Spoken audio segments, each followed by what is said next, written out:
खबर शामिल करते हैं इस्लामाबाद से। क्राइम रिपोर्टर राजा मुख्तार कटारिया की रिपोर्ट के मुताबिक पीटीआई के गिरफ्तार रहनुमा नसीर जंजुआ की मुआफ़ी की वीडियो मंजर-ए-आम पर आ गई। इमरान खान की जुडिशल कॉम्प्लेक्स पेशी के मौका पर तोड़फोड़ के मामले पर पीटीआई के गिरफ्तार मकामी रहनुमा नसीर जंजुआ की मुआफ़ी की वीडियो मंजर-ए-आम पर आ गई। अपने वीडियो बयान में नसीर जंजुआ ने कहा कि गुज़श्ता रोज़ इमरान खान की पेशी के मौका पर तोड़फोड़ असद उमर के हुक्म पर की। पीटीआई रहनुमा नसीर जंजुआ ने कहा कि असद उमर और पीटीआई क़यादत ने हुक्म दिया था कि पुलिस या फोर्स को आगे नहीं आने देना। नसीर जंजुआ ने कहा, गुज़श्ता रोज़ जो हमने किया, गाड़ियों पर पथराव किया, तोड़फोड़ भी की, जिससे मुल्क का बहुत ज़्यादा नुकसान भी हुआ। ये हमसे बहुत बड़ी गलती हुई है, हमें नहीं करना चाहिए था। इस पर शर्मिंदा हूँ और माफ़ी मांगता हूँ।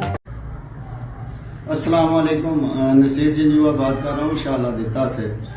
कल इमरान खान मुश्ताफ की जो पेशगी थी, हम भी उधर शामिल थे और सीनियर क़यादत की तरफ से कुछ हुक्म ऐसे थे कि जो भी आगे से असद उमर साहब की तरफ से हुक्म थे कि जो भी आगे से उधर पुलिस वाले आए तो उनको आगे नहीं आने देना।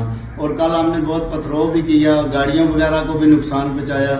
ये हमसे बहुत बड़ी गलती हुई है, हमें नहीं करना चाहिए था। हमारे अपने मुल्क का नुकसान था, ये बहुत बड़ा जो है ना गलत काम हुआ है और हमें इस पर बहुत शर्मिंदा हूँ मैं, और मुझे ये काम भी नहीं करना चाहिए था।